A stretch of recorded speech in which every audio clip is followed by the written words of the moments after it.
Hello किसान मित्रों, जय गौ माता, वंदे गौ मातरम। आज वीडियो का हमारा उद्देश्य है आपको बैक्टीरिया युक्त जमीन, जो भी जैविक प्राकृतिक खेती किसान कर रहे हैं उनके बारे में समझाने का एक सरल प्रयास है। ये आप देख रहे हैं सरसों, एक प्रकार से इसका तेल भी बनता है, सब्जी में उपयोग भी होता है और मस्टर्ड ऑयल के नाम से फेमस भी है। ये हमारे गेहूं में खरपतवार के रूप में इसको हम निकाल रहे हैं। तो जितने भी प्राकृतिक या जैविक खेती किसान कर रहे हैं, जब वो ये सरसों का प्लांट उचकाते हैं तो उसमें जड़ जो रहती है फ्री रहती है, मिट्टी बहुत कम रहती है। आप देख रहे हैं कि ये ऐसा लग रहा है कि जड़ को धोई है, इस प्रकार से उचकती है, मिट्टी नहीं आती। इसका हम वीडियो भी आपको बताएंगे। और ये हमारा आपको बताना चाहेंगे करीब करीब 5 से 7 मटके हैं और करीब करीब 60 कुप्पे हैं ये तेल के, जो हमारे वेस्टेज कुप्पे आते हैं उसका उपयोग करके जुगाड़ पद्धति से ये रबड़ी खाद, घनामृत रबड़ी खाद बनाया जा रहा है। इसमें गोबर, गौमूत्र, गुड़, बेसन का उपयोग होता है, आप देख सकते हैं। उस प्रकार से ये कुप्पों के अंदर सभी में सब छांव में होगी व्यवस्था, धूप में नहीं होगी। और ये 8 से 10 दिन में जब बैक्टीरिया एक्टिवेट हो जाएंगे तो आप पके हुए खाद में मिला के और इसको 1 दिन रखे रहने दो। उसके बाद आप जमीन में पानी के पहले भुरकाव कीजिए, नमी में दीजिए, बहुत अद्भुत परिणाम मिलेंगे आपको। ताजे गोबर से 7 से 8 दिन में बनने वाला घनामृत रबड़ी खाद, इसका उपयोग हमने पहले भी किया है और कर भी रहे हैं। और एक हम आपको पहले वीडियो में बता चुके हैं, घनामृत रबड़ी खाद के अलावा घनामृत बुरबुरा खाद जो हम बना रहे हैं।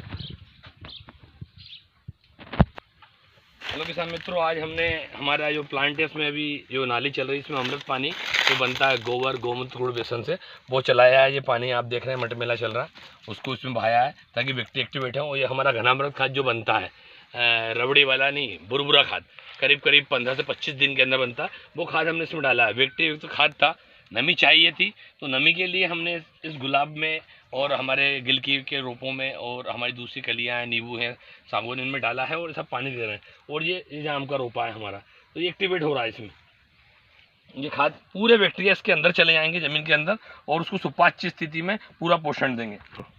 हेलो किसान मित्रों, ये हम आपको दिखाना चाह रहे हैं कि ये जिस प्रकार से हम खाद निकालते हैं, ये इस प्रकार से जड़ निकलती है। ये प्लांट लगा है, ये उसका ये जड़ फिर जाती है।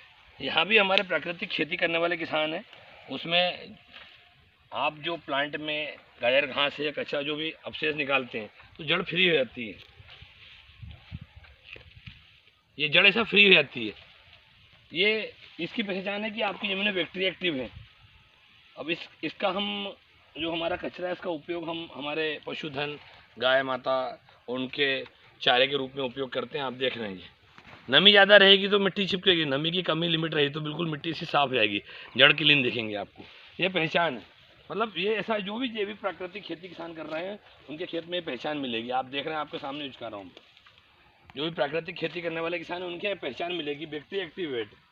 क्योंकि हमने बहुत पहले एक ऑस्ट्रेलिया की कंपनी थी ग्रीन प्लेनेट ग्रो, उसका एक विज्ञापन देखा था, उसमें बताया था कि यहाँ ज़मीन में बैक्टीरिया एक्टिवेट होते हैं तो जो प्लांट हम उचकाते हैं तो उसमें मिट्टी अलग हो जाती है।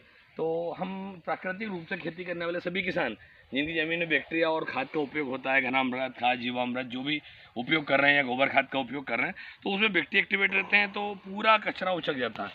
हमारा शायद थोड़ी कम हो सकती है इनसे, परंतु जो भोजन होता है आपकी थाली में जो निवाला जाता है वो विशुद्ध रहता है, उसमें कोई मिलावट नहीं रहती। इस बात की हम पूरी गारंटी दे सकते हैं। पिछली बार हमने चने में कुछ सरसों लगाई थी, राई सरसों, तो उसका बीज छिड़ गया था, उसका अंड जिसमें बीज हो गया, उसको हम धीरे धीरे हमारे मिक्सिंग कर रहे हैं हमारे बरसिंग के हरे चारे में, और जो भी पूर्ण रूप से विशुद्ध है। और सबसे अच्छा खाद हमें घनामृत रबड़ी खाद और घनामृत बुरबुरा खाद लगा। जीवामृत के बाद इसका उपयोग बहुत कर रहे हैं हम अभी। और आपकी बड़ा पड़ता है मित्रों, आपको हमने ऐसे बताया जो भी प्राकृतिक खेती कर रहे हैं उन किसानों के खेतों में जो जड़ है जब वो उचकाते हैं तो मिट्टी विहीन हो जाती है। बैक्टीरिया एक्टिवेट की निशानी है ये। सभी प्राकृतिक रूप से खेती करने वाले हमारे साथी भारत के सभी जैविक प्राकृतिक किसानों के यहाँ ऐसा मिलेगा, या गोबर खाद का उपयोग बहुत अधिक मात्रा में जो कर रहे हैं उनके यहाँ भी ऐसा मिलेगा। और ये हमारा जो आप देख रहे हैं अमृत पानी जो हमारा बना था, हमने गोबर, गौमूत्र, गुड़, बेसन से बनता है पानी से, ये हमने बहते पानी में चला दिया। और ये हमारा सूरजमुखी का प्लांट है, ये भी बड़ा हो जाएगा। और ये इलाहाबादी सफ़ेदा जाम है। क्या कम से कम 4-4 पौधे हर प्लांट के लगना चाहिए। कुछ हमारे मित्र कर रहे हैं, जैसे मनोज भाई, ऐसे कई लोग हमारे मित्र के साथी कर रहे हैं।